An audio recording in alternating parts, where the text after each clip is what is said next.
A well-regulated militia being necessary to the security of a free state, the right of the people to keep and bear arms shall not be infringed. Welcome to another edition of Bearing Arms, Cam & Company. My name is Cam Edwards. Glad you're with me on the program today. We're going to be talking with our friend Holly Sullivan from the Connecticut Citizens Defense League, also on the board of the Citizens Committee for the Right to Keep and Bear Arms, where, in a full disclosure, I am also a volunteer board member. Holly was instrumental in putting the New England Firearms Advocacy Conference together. It was last Saturday in Massachusetts. It was a fantastic event. I wish I could have been there in person, but I had, thankfully, a lot of friends who were there, and it sounded like it just was an incredible event. We talked with Holly to preview the NEFAC last week, and I asked her to come on for an after-action report, so very pleased that she could sit down with us today, talk about what was learned, who was there, and what comes next. Take a look and a listen. Holly, thanks so much for joining me on the program. It's good to see you again. Thank you for having me, as always. My pleasure. So, all right, first question, big question. Talk about it as long as you want. How did this past weekend go, the New England Firearms Advocacy Conference?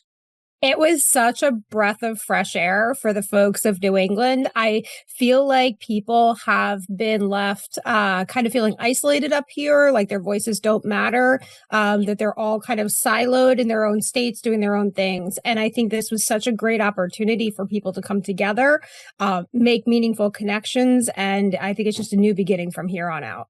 So how was the event structured? I know that about midday on Saturday, you all shared the video that I made because my phone blew up as I was driving down the road.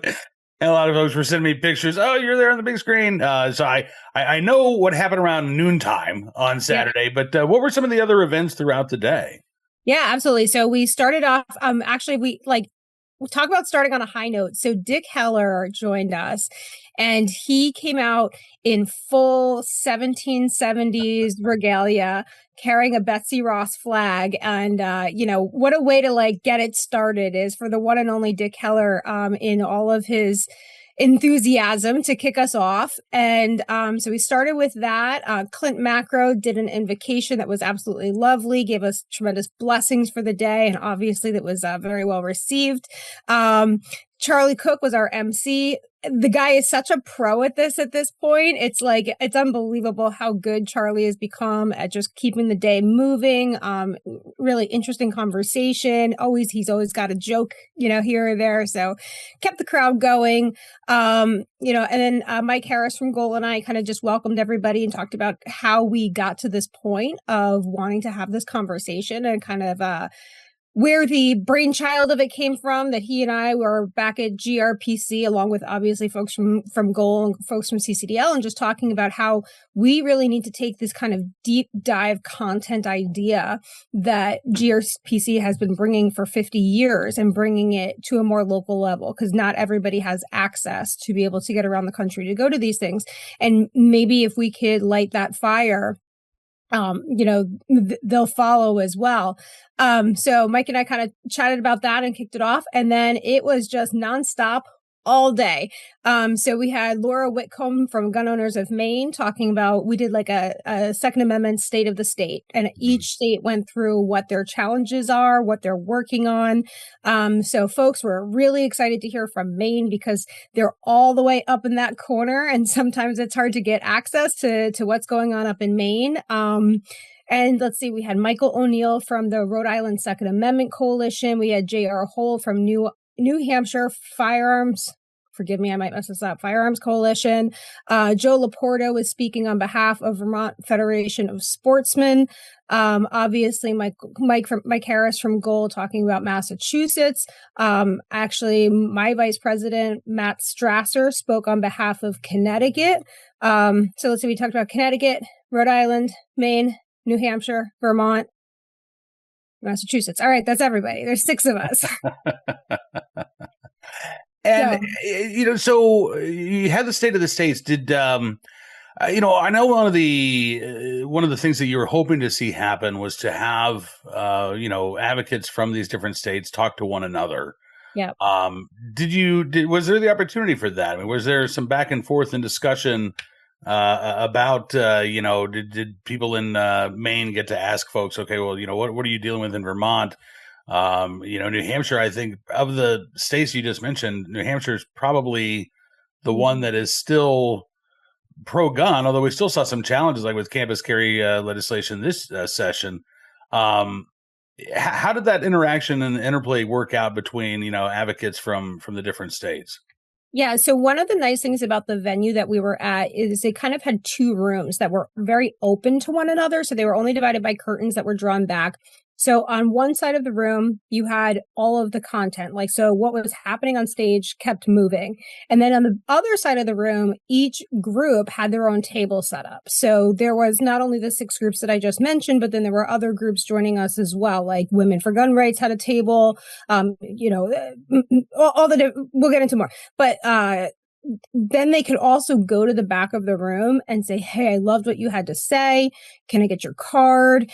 So the room was really set up intentionally so that people could have side conversations without derailing the agenda. And as you know, with these events, staying on track on time is critically important. So funny story about our venue.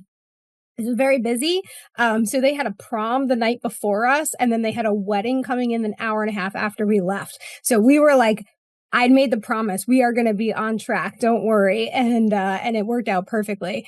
But it was set up in a way that people could have lots of side conversations. And then one of the other things that we liked about the venue is they had what would normally be kind of like a bridal suite, for weddings. And we use that really as an area for speakers to be able to talk to one another. So there was lots of legislators and attorneys that could kind of have conversations in that side room without interrupting or without the general audience getting distracted by side conversations. So it worked out really, really nicely. Oh, that's great. And that is such an important part of these events, right? I mean, the stuff that happens on stage and the speakers that are relaying this information, that's hugely important. But, honestly, the connections that are forged, right? I mean, just those happenstance introductions that can lead to bills being filed, that can lead to lawsuits being filed. That's a critically important part of these types of events too. And it's something that you can't really advertise or bill, because a lot of this, again, it's happening on the side, right? Not everybody's privy to this, but forging those connections, I think, is huge. And to bring, again, representatives from all of these different groups together in one space, whether it's, one room or 2 rooms or a bridal suite, right? I think it's great. And I think this is something where you're going to see the benefits of this resound for months, right? I mean, it's going to be a while before we know, I think, the real impact that this weekend had. Absolutely. And especially when you're watching the attorneys and the legislators speaking to one another and they're meeting for the first time. We had a legislator from New Hampshire. We had a legislator from Massachusetts, one from Connecticut, and let's see, New Hampshire, Massachusetts, Connecticut. Oh, and of course, Maine. Rachel Henderson did a fantastic job from Maine. Getting these folks talking to one another and sharing information. And then, I'm going to do a follow-up with all of them to share one another's contact information so that they can keep in touch. You never know. A year from now, a bill pops up. Maybe it's in Maine, maybe it's in Rhode Island, and it's something that we've dealt with here in Connecticut or vice versa. They should know each other. And that for me is one of the most important things that this event was about, was how do we get all of, like, every player in this region has so much value and they could be so much more powerful if they had the relationships to rely on one another. Yeah. One of the things we were talking about last week when we were previewing the event, you mentioned there was going to be a Democrat lawmaker who was going to be in attendance, right?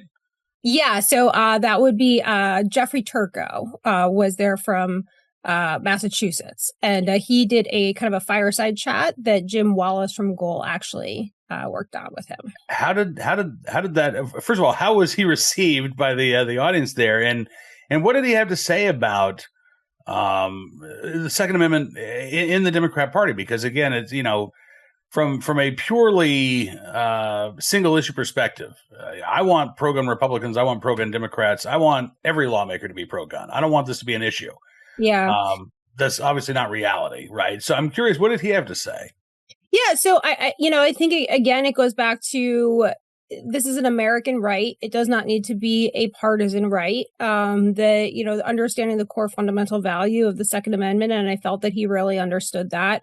One of the interesting conversations that kind of came up throughout the day was the panel before that, which actually happened to be all Republicans, but I feel like there was consensus among both, is know your issue and don't come into testimony angry, right? You have to come in kind of level-headed and present your issue like any other rational individual would do. It doesn't help your cause if you come in too hot-headed or, already off the bat, because that's not how you, again, make relationships and build relationships.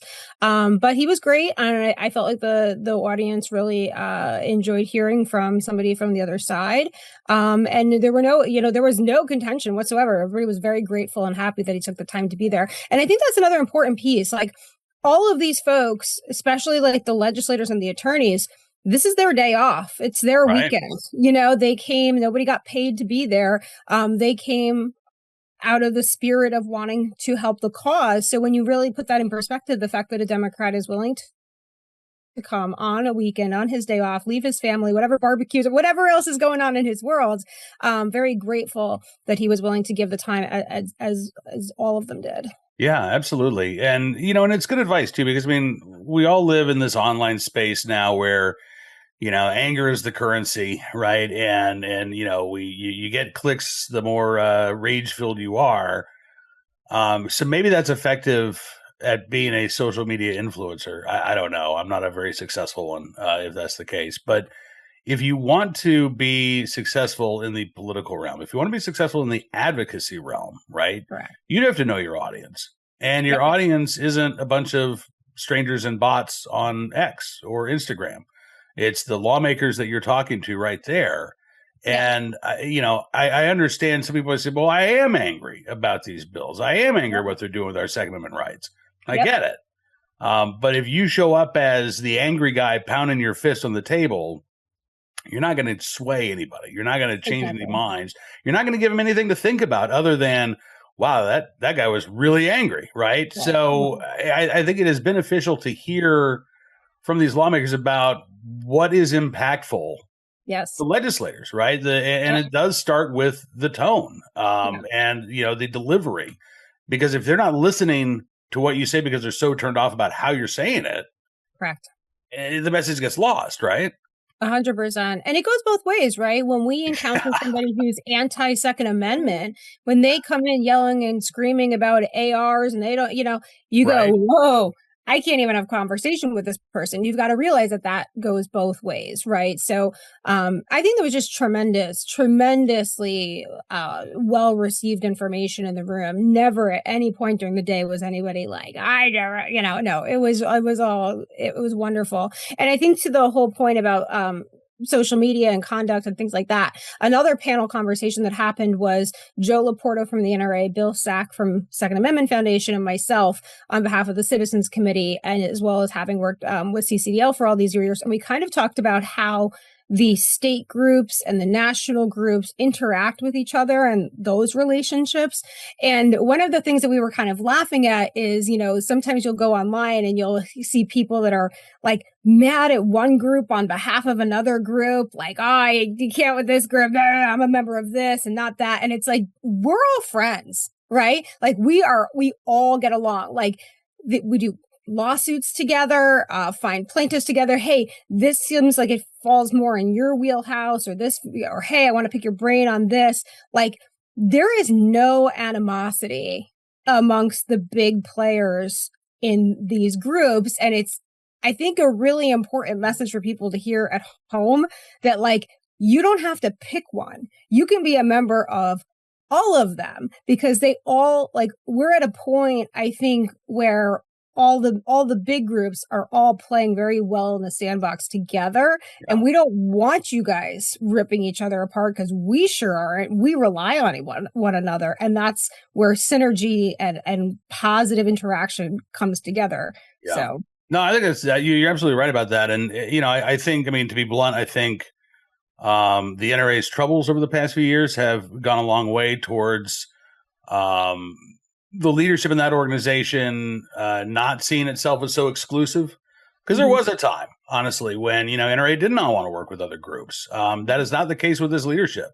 Nope, not at all. NRA, GOA, FPC, SAF work together, as you say, on lawsuits. Seems to me like the dividing line is, are you actively working to make things better, or are you just trying to make a buck off of the Second Amendment, right? Because there are some outfits out there. None of them, I think, were invited to your event this past weekend. But, they don't show up in the legislative hearings. They don't show up in court cases. They show up on social media. They complain about, frankly, a lot of times pro-gun lawmakers, and they try to fundraise off of that. Yep. We don't need that. Nope, 100%. The coalition of groups like you just talked about, and the groups that were in that room, it really is, I think, a golden age for Second Amendment advocacy in that regard, and that we are seeing these partnerships being forged, and groups are saying, okay, well, I can do this over here. Maybe, it makes sense for you guys to do that over there, and they're all rowing in the same direction.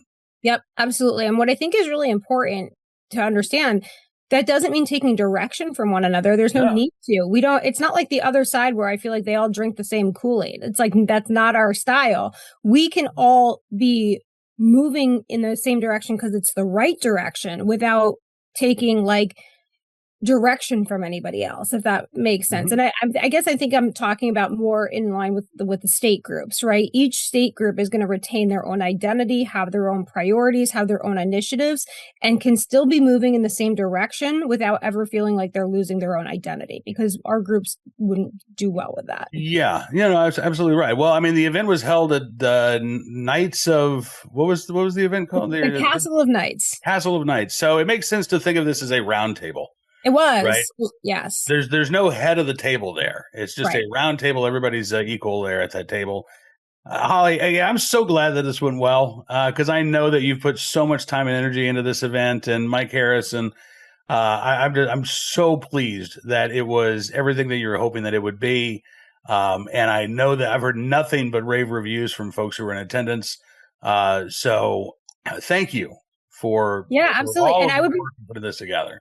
I would be remiss not to mention Dr. John Lott being there as well. He was another on top of Dick Heller. John Lott, people were extremely excited to meet him. He's put in decades of work on our cause, and folks were just absolutely thrilled that he was there. So, folks came in from all over the country. We had Dr. John Lott flew in. Michael Schwartz came in from San Diego. So he, Cheryl Todd came in from Arizona. Patrick Collins came up from Georgia.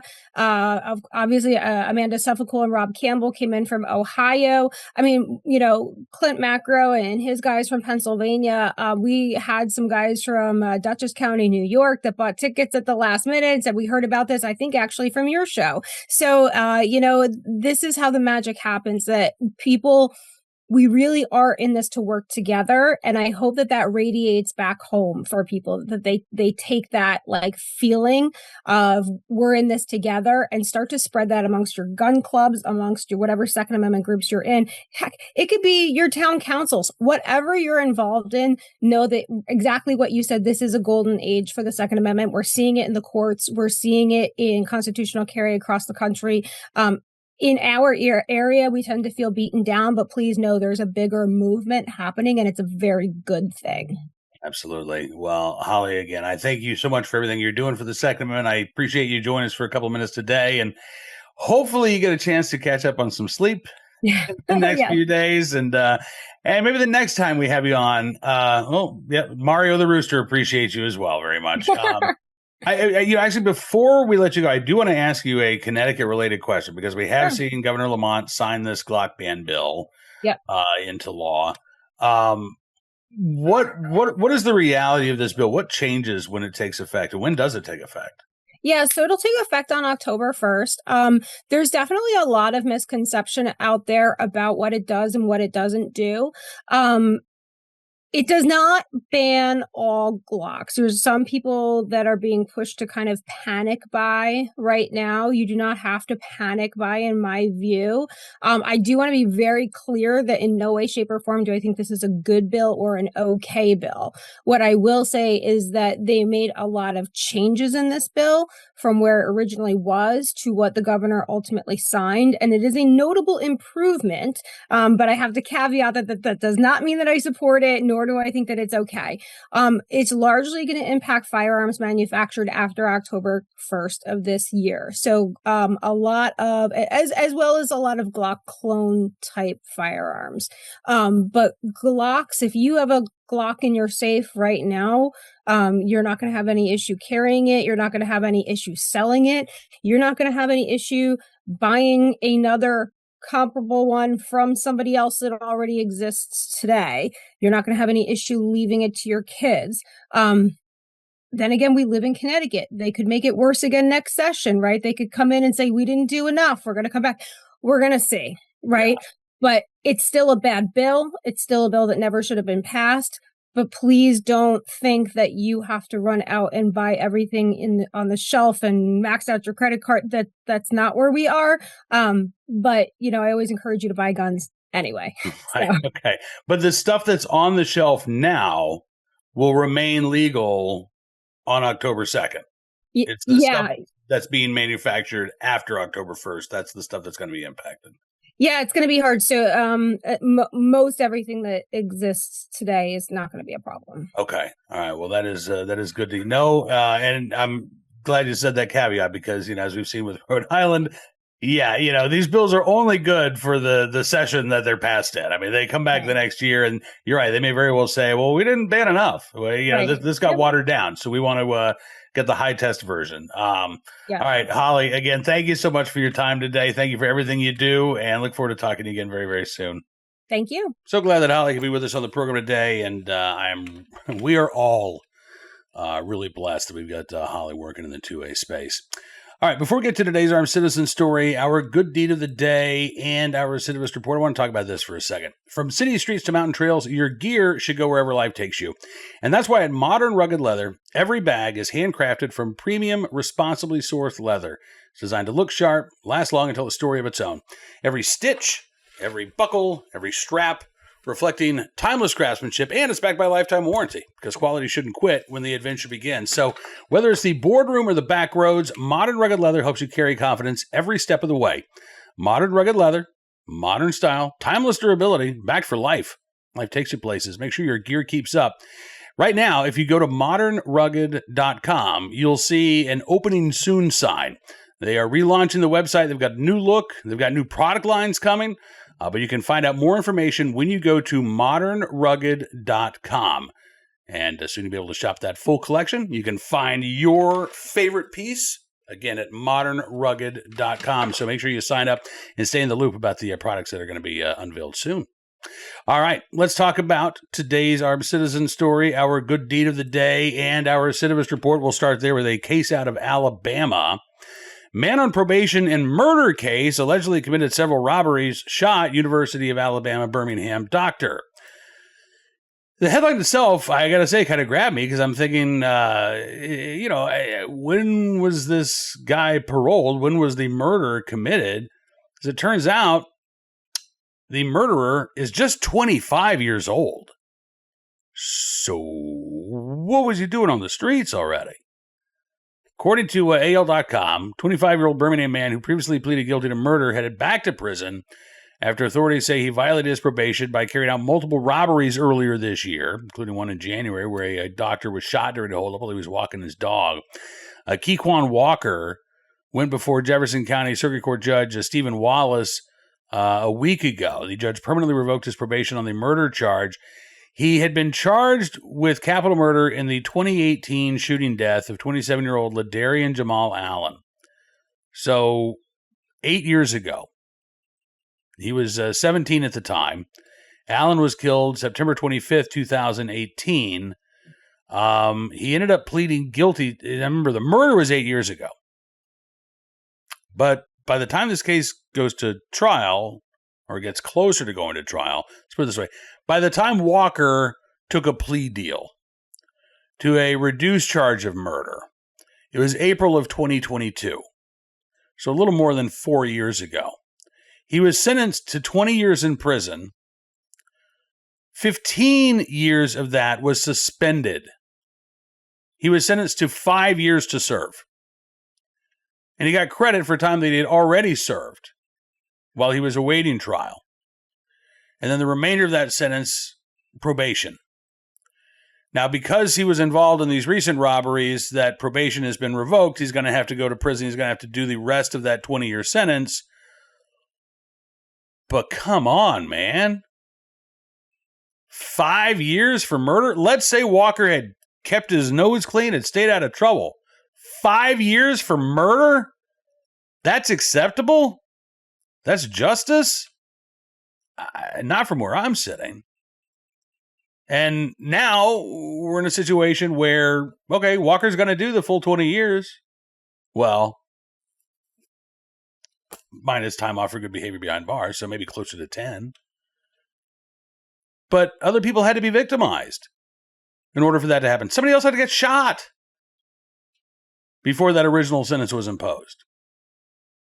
I used to think that these plea deals, if you committed a crime that did not end up on the front page of the newspaper, it didn't lead the nightly news, you're going to get offered a pretty good deal.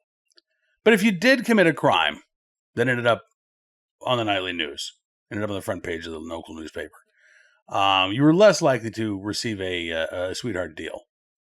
Cases like Walker, I'm not so sure of that. I mean, again, this was originally charged as capital murder, death penalty eligible case. Takes a plea deal down to murder. Death penalty's off the table. Life sentence is off the table. 20-year prison sentence imposed. 3/4 of which is immediately suspended. You go from a potential death penalty case to 5 years. I'm just gobsmacked by that. And I don't know why that plea deal was offered. I understand why it was taken. I understand why Walker accepted it. But that was just 4 years ago. And now he's got to go back and serve the rest of his sentence, or at least, the rest minus time off for good behavior. It is infuriating. It is absolutely infuriating. All right, on to today's armed citizen story, which is slightly less infuriating. Tulsa homeowner shoots suspected burglar during overnight break-in. Say slightly less infuriating because you shouldn't be breaking into people's homes in the middle of the night. But thankfully, this homeowner in Tulsa was able to protect himself and their families. According to Channel 6 in Tulsa, investigators identified the suspect as 47-year-old Alvin Basham. Police say that Basham later fought with officers, bit one of them, and actually entered a police canine before he was taken into custody. So officers responded to reports of a shots fired call about midnight last night. So this would have been just, a few hours ago. Caller told dispatchers a man had broken into her home, that her boyfriend shot at him during the incident. When they got there, they didn't immediately locate the suspect, but they later found him walking down the street a couple blocks away with a gunshot wound to the chest. According to investigators, Basham was immediately confrontational with officers despite his injuries, repeatedly reached towards his waistband, told officers to shoot him. Officers ended up deploying pepper balls in an attempt to get him to comply with their demands, but he continued to ignore them. Then a canine officer deployed a police dog. Investigators say that Basham grabbed the dog, started punching it. Officers then moved to take him into custody, which is when Basham bit an officer, spit on another, scratched a third officer. The Channel 6 in Tulsa hasn't said whether or not any drugs were involved at this point, but you get shot in the chest and you're still willing to take on 3 police officers and a canine. I don't know. I'm thinking there might be some substances involved there. We'll see what the toxicology report comes back with. Basham was taken to a local hospital for treatment of his injuries. After he is released, he will be booked into the hospital on first-degree burglary, assault and battery on a police officer, as well as resisting arrest. The officer who was bit also taken to a hospital, but is expected to be okay. And the boyfriend who shot Basham, not expected to face any charges at all. Quite frankly, even though he had no idea what Basham was going to do, pretty clearly had reason to believe that Basham posed a threat to his life, his girlfriend's life, and the life of anybody else that was in that home there in Tulsa, Oklahoma. Finally, today, our good deed of the day, in the right place at the right time, willing and able to do the right thing. A mother-daughter team of nurses who saved a man by performing a CPR while they were out and about the other day. This was in Grand Haven, Michigan. Martina Dykstra and her daughter, Lee Schaefer, were hanging out at the Grand Haven Municipal Arena. just enjoying a sunny day by the water. And all of a sudden they noticed something going on near a dock. Martina Dykstra said, we hustled over, and the man was on his back on the dock. He was cyanotic, didn't have much of a pulse, she said. Schaefer and her husband had planned to treat Dykstra to ice cream for her recent birthday, but as they were there was a boat that appeared to be having trouble docking, so there were people who were, kind of gathered along the shoreline. That caught their eye. Schaefer said it was a domino effect of folks on the lawn recognizing that things weren't quite right. So by the time the mom and daughter got over to the boat and they saw the situation, Schaefer said he had his sunglasses on. I knocked those off. I saw that he needed help right away. I checked his vitals, got right into what we've been trained to do so many times. They alternated CPR duties as other folks on scene assisted. One bystander started a timer when compressions began. And they were able to keep up that CPR until paramedics arrived and took over. Schaefer said, I did my round of compressions and I switched to rescue breaths. Mom stepped in and did compressions. Neither one of them are ER nurses, by the way. Dykstra works in labor and delivery. Schaefer's in medical surgical nursing. But they said they both knew it needed to be done at that point. And thankfully, it looks like this individual is going to be okay. So in the right place at the right time, willing and able to do the right thing. Martina Dykstra and Lee Schaefer, we thank you for your very, very good deed. And I hope that Martina Dykstra gets that ice cream cone at some point in the near future. That is going to do it for this edition of Bearing Arms Cam and Company. And I want to thank you as always for joining us on the program. Looking forward to seeing you back here again tomorrow. I am scheduled to be on Newsmax tonight in the 6 p.m. Eastern hour for 2A Tuesday with our friend Carl Higbee. And don't forget, Wednesdays, we do our VIP Gold live chats. So for our VIP Gold and Platinum members, it's a chance to hang out with us for an hour, 1:30 Eastern time. It's myself. It's Hot Airs Ed Morrissey. We're talking about really whatever it is you want to talk about. We do have a fair number of gun owners, so we do get a lot of Second Amendment topics. But it's not exclusively Second Amendment related. It's, again, whatever's on the mind of our VIP Gold and Platinum members. But it's a great hour. It's frankly my favorite hour of the work week. I'd love for you to be a part of it. If you would like to be a part of it as well, just go to bearingarms.com/subscribe. Use the promo code FIGHT, and you can get 60% off your membership. No matter what tier of support you choose, whether it's VIP, VIP Gold, or VIP Platinum, you're going to be supporting the work we're doing at Bearing Arms. As you move up in tiers, the benefits accrue. And in fact, you'll get benefits for throughout the entire Town Hall family of websites, whether it's Bearing Arms, Red State, Hot Air, Town Hall, PJ Media. So it really is a great deal, and you're supporting some great work out there. So again, go to bearingarms.com/subscribe. Use the promo code FIGHT and take 60% off your membership. Have a great rest of your 2A Tuesday, and we'll see you back here tomorrow. Until then, be well, be safe, and be free.